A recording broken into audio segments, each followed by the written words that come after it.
Israel ने छोड़ी शैतान, गाजा पट्टी बन गई शमशान। दोस्तों, इसराइल ने शुरू किया अपना बदला, गाजा पट्टी पर लाशें ही लाशें बिछा दी हैं, शमशान बना दिया है। गाजा पट्टी को 300 से भी ज्यादा फिलिस्तीनियों के मारे जाने की खबर आ रही है। 1000 से 1500 फिलिस्तीनियों की घायल होने की। इसमें सभी शामिल हैं। इसे इसराइल के द्वारा टारगेट अटैक बनाया गया था, जिसमें 17 हमास के ठिकानों पर वार किया गया और 4 कमांड सेंटर ध्वस्त कर दिए गए हमास के। लेकिन इसके साथ में कोलेटरल डैमेज भी हो रही है। लगातार कई फिलिस्तीनियों भी मारे जा रहे हैं। खबर आ रही है इसराइल ने रिहायशी इलाकों पर भी बॉम्बिंग कर दी है, और ऐसा होता ही है जब युद्ध की स्थिति होती है। आपको बता दें, इसराइल ने अपने सबसे एडवांस ब्रह्मास्त्र को छोड़ा है। AH-64 अपाचे हेलीकॉप्टर एक लो एल्टीट्यूड में उड़ान भरते हुए घातक फायर पावर ब्लॉक करने वाला एक ऐसा हेलीकॉप्टर जिसके पास दुनिया की सबसे बेहतरीन कॉम्पैक्ट एबिलिटी है। और इसने AGM-M44 हेलफायर मिसाइल नाम में, ये हेलफायर है दोस्तों, जो कि नरक की आग बरसाती है। इसका नाम ही है हेलफायर। AGM-114 मिलीमीटर की हेलफायर मिसाइल से आग लगा दी है। पूरा गाजा पट्टी जल रहा है। जी हाँ दोस्तों, 1000 से 1500 लोग यहाँ पर हताहत होते बताए जा रहे हैं। आंकड़े इससे भी कहीं ज्यादा हो सकते हैं। उस जगह पर इंटरनेशनल मीडिया मौजूद तो है, लेकिन वह इंटर करने से घबरा रहे हैं। जिस तरीके से लगातार अपाचे हेलीकॉप्टर वार कर रहे हैं अपने हेलीकॉप्टर मिसाइल से, हाइड्रा रॉकेट इसराइल का, इजरायली डिफेंस फोर्स जिसे IDF कहा जाता है, इसका सबसे खतरनाक हथियार है हाइड्रा रॉकेट, जो कि एकदम घुस करके रिहायशी इलाकों के बीच में से आतंकी कैंपों को छांट कर मार सकता है। उस प्रकार के हाइड्रा रॉकेट को फायर किया जा रहा है। सिर्फ इतना ही नहीं दोस्तों, बात अगर सिर्फ हेलीकॉप्टर की अटैक की होती तो चलो ठीक था, लेकिन वह ठीक भी नहीं था, क्योंकि इतना खतरनाक पावर ब्लॉक किया है इसके हेलीकॉप्टर ने कि जिसकी हम और आप कल्पना भी नहीं की होगी। शायद गाजा पट्टी में आज तक 50 साल में पहली बार इतना बड़ा अटैक इसराइल ने झेला होगा, जिसमें उसने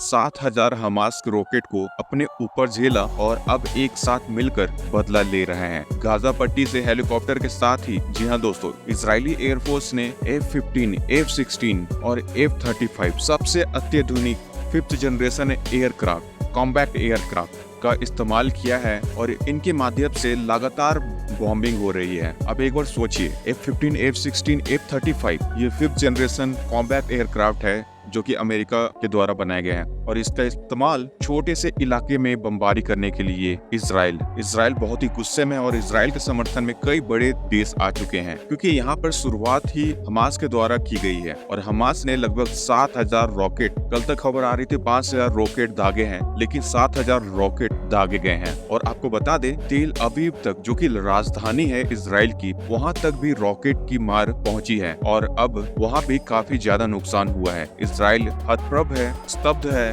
उसे बिल्कुल इस बात की कोई भी भनक नहीं थी कि कभी ऐसा काम कर सकता है हमास। लेकिन दोस्तों, यहाँ पर देखा जा रहा है कि एक और इनिशिएटिव आने वाले कुछ घंटों में इसराइल एक और स्ट्रेटेजिक तरीके से अटैक प्लान करने वाला है, जिसमें वो अपने खतरनाक कमांडोज, जी हाँ दोस्तों, ऐसे कमांडोज ने जिन्हें हैंड टू हैंड कमांडेड में भी जबरदस्त महारत हासिल है। हथियार इस्तेमाल करने में तो है ही, और आपको पता है इसराइल के हथियार कितनी मारक क्षमता से लैस है। हथियार इतने हैं इसराइल के पास में, और इतने अत्याधुनिक डिजिटल कैपेबिलिटी, आर्टिफिशियल इंटेलिजेंस और इन प्रकार की गन्स जो कि एकदम सटीक वार करती है। फिर चाहे दुश्मन को पकड़ना मात्र हो या फिर उसे बेहोश करना हो, पकड़ना मात्र हो से लेकर सीधे मौत के घाट उतारने तक, ये इतने खतरनाक कमांडोज होते हैं कि 10-10 कमांडोज 100-100 आतंकियों पर भारी पड़ सकते हैं। इतनी पावर होती है इन इजरायली कमांडोज के पास में। और कभी भी खबर आ सकती है कि इजरायली अपने कमांडोज को जमीन रास्ते से भेजेगा। अभी उसे डर है, अभी वो कमांडो नहीं उतरे हैं गाजा पट्टी के अंदर, क्योंकि ये जो अटैक था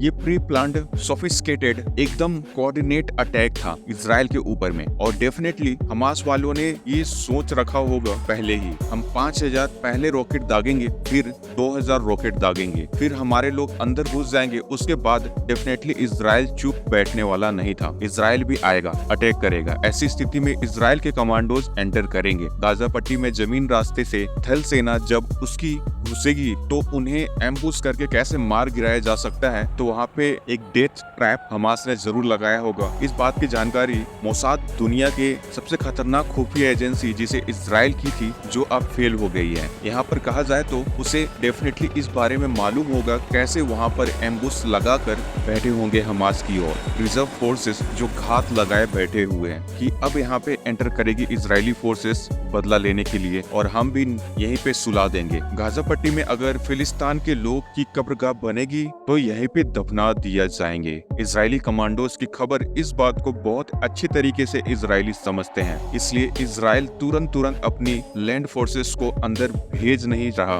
अगर ऐसा हुआ तो इजराइल को बहुत ज्यादा नुकसान होने वाला है। देखिए, कोई भी देश जो होता है उसके पास में जो combat front line combat expert commandos होते हैं, उनकी टुकड़ियां देखिए सीमित ही होती है। सारे के सारे जो भी फौजी होते हैं वो इतनी ज्यादा क्षमता से लैस नहीं होते हैं। कुछ एक ही होते हैं सेलेक्टेड, जिन्हें इस प्रकार के कमांडो के ग्रुप में लाया जाता है। इनकी संख्या कम होती है। अगर ये मारे गए उसके बाद हमास लड़ा के बहुत बड़ा वार कर सकते हैं और इसको एक स्ट्रेटेजिक और कोऑर्डिनेट अटैक कहा जा रहा है। तो डेफिनेटली हमास फिलिस्तीन के अंदर गाजा पट्टी के अंदर तैयार बैठा है। इसलिए डर के मारे इजराइल जो है अपने जमीनी रास्ते से अपने लड़ाकों को नहीं इंटर करवा रहा। वहाँ टैंक अंदर नहीं घुस रहे हैं। अभी जो हो रहा है सब कुछ हवाई माध्यम से हो रहा है। ऊपर से F-15, F-16, F-35 ये लड़ाकू विमान लगातार बम वर्षा कर रहे हैं और लगातार फिलिस्तीनियों की जान जा रही है। रक्त रंजित हो चुकी है गाजा पट्टी की जमीन, ये कहे तो गलत नहीं होगा। आपको बता दें, अपाचे हेलीकॉप्टर इतने खतरनाक है कि ये बेहद ही कम एल्टीट्यूड में उड़ सकते हैं। जी हाँ दोस्तों, जमीन से ऑलमोस्ट सट के उड़ सकते हैं, कहीं भी घुस सकते हैं और बहुत ही जबरदस्त सेंसर्स, डिटेक्ट और हथियारों से लैस होते हैं। अपाचे हेलीकॉप्टर इनकी तादाद काफी ज्यादा है इजराइल के पास। आपको बता दें, इजराइल के पास वैसे तो टैंक भी बहुत जबरदस्त है, जिनमें सबसे इम्पोर्टेंट है बराक टैंक्स। लेकिन आपको बताएंगे अगले वीडियो में कि क्या हुआ बराक टैंक्स का जब हमास के लड़ाकों ने एंटर किया इजराइल की सरजमीन पर। दोस्तों, ये वो टैंक है जिन्हें मरवा का मार्क 5 बराक टैंक भी कहा जाता है। एक टैंक जो $6 मिलियन का है और इतना जबरदस्त टैंक है कि ये इसके अंदर जो सेंसर लगे हुए ये डिटेक्ट करता है बेसिकली दुश्मनों की इलाके को, बेसिकली कि वो दुश्मन का इलाका कहाँ है, अपने आप को कैंसिल करने के लिए सक्षम है। ऊपर से इन्हें देख पाना बेहद ही मुश्किल होता है और ये टारगेट करके अपने दुश्मन के इलाकों को एकदम प्रिसीजन बॉम्बिंग करके उड़ाता है। आसपास कहीं नुकसान नहीं होगा। देखिए, इजराइल और फिलिस्तीन की साथ में समस्या ये है कि ये छोटा इलाका है, एकदम छोटा है और यहाँ इस इलाके में रिहायशी घर भी है, आम जनता से जिनकी कोई भी मतलब नहीं है, पॉलिटिक्स के साथ कोई मतलब नहीं है और साथ में और वहीं पर इन्हीं इलाकों के बीच में आतंकी गुंडों का वहाँ पर अपना हेडक्वार्टर भी रहता है। वहाँ उनके कैंप भी होते हैं, कंपाउंड भी होते हैं। ऐसी स्थिति में इजराइल अगर हमला करके और वहाँ पर 4-5 और घर उड़ जाए जहाँ आम सिविलियन रहते हैं, तो ह्यूमन राइट की सिचुएशन क्रिएट होती है और फिर यूनाइटेड नेशन फिर पढ़ ही लेता है इजराइल को। और बता दे दोस्तों, इजराइल पूरी दुनिया में ऑलरेडी कई बार कॉर्नर हो चुका है, क्योंकि उन्होंने कई बार ऐसे हमले किए हैं ऐसे देशों के ऊपर में जिनकी मिलिट्री कैपेबिलिटी उतनी नहीं है, उन पर जुल्म ढाए हैं। ऐसे कई बार जो है आवाज उठी है, फिलिस्तीन के ऊपर काफी जुल्म ढाया जा रहा है इजराइल के द्वारा। इजराइल सिंगल हैंडेडली बहुत ओवर पावर कर देता है फिलिस्तीनियों को और उनकी जिंदगी छीन लेता है, उनसे उनका हक छीन, उनकी जमीन छीनने की बातें काफी उठती रहती है। तो ऐसी स्थिति में इजराइल को चाहिए था कि वो जो भी डेवलप कर रहा है हथियार, वो एकदम प्रिसीजन गाइडेड है, जहाँ मारना वही मारना, आसपास कहीं नुकसान न पहुंचे। और इसी के तहत सबसे बेहतरीन सटीक वार करने वाले, एक बार में सटीक निशाना बोल्स मारने वाले हथियार जो इजराइल ने डेवलप किए हैं और उन्हीं का इस्तेमाल भी इजराइल कर रहे हैं। लेकिन जिस तरीके से इजराइल को पूरी तरीके से ओवर पावर कर दिया, इस बार हमास लड़ाकों ने इस वजह से कहीं न कहीं थोड़ा बहुत मिस फायर तो होने वाला है। और इसी के चलते खबरें आ रही हैं कि 1000 से 1500 तक फिलिस्तीनी घायल हो चुके हैं। लगभग 300 से 350 जो फिलिस्तीनी हैं वो मारे जा चुके हैं। अब देखना ये होगा कि नंबर कितना बढ़ जाता है, इजराइल का बदला कितना हैवी हो जाता है और कितने ज्यादा सिविलियंस की मौत होती है। आगे आने वाली वीडियो में बने रहिएगा। तब तक इस वीडियो को ज्यादा से ज्यादा लोगों तक शेयर करें। जल्दी मिलते हैं ऐसे एक इन्फॉर्मेटिव वीडियो के साथ। तब तक इस वीडियो के अंत तक बने रहने के लिए दिल से धन्यवाद।